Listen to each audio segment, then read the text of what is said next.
What's up guys, today I'll show you how to build the waterfall trap. So first things first, kind of find a hill that looks something like this to build your waterfall at. And these 3 blocks right here is where the hole is going to go. So it's just good to keep in mind. And also another thing to keep in mind is that, so the water is going to flow right here, and from this block you want a maximum of 5 blocks overhang before the next drop off. Or else, if it's like this, 6 blocks, then the water, when it gets cleared, it's going to flow straight back into the hole, which could make your enemy survive if you pull it on them. So 5 blocks works, 4 blocks, 3 blocks would do the trick, but yeah. Another thing to keep in mind is that at the bottom of the waterfall, we're going to have a module, and it kind of depends on the height of your hill. You divide it by 4, you take the remainder. That will tell you which one of these modules to build. So just keep this in mind, but you can pretty easily tell once you actually build the redstone circuit. So first things first, let's get started.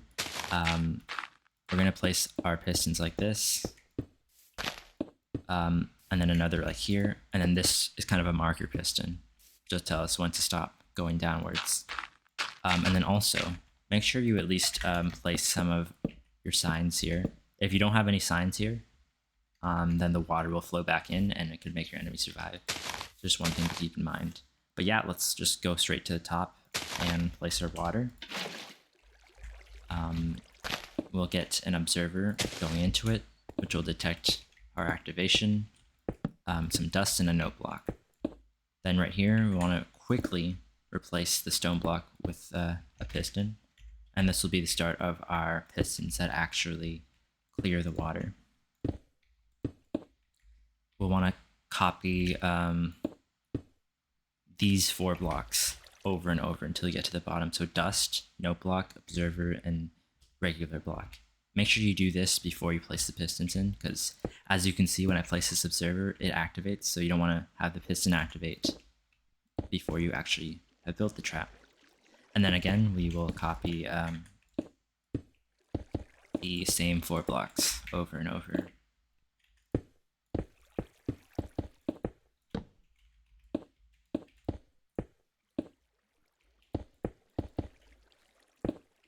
And we'll just keep doing this until we reach the piston that we made at the start as our marker.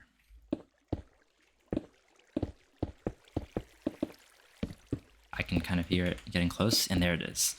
So once we get here, we will want to kind of excavate a bit, and there we go. We found our 3 pulling pistons. So once we find that, we can put some dust here and a redstone block.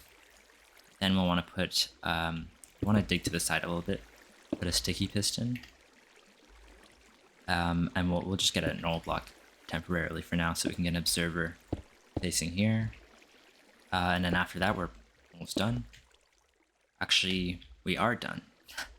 So we can just build up to get back to the top or do whatever you need to do. But yeah, once we pull this, it pulls just nicely and all the water clears up, which will guarantee that the enemy falls into the hole.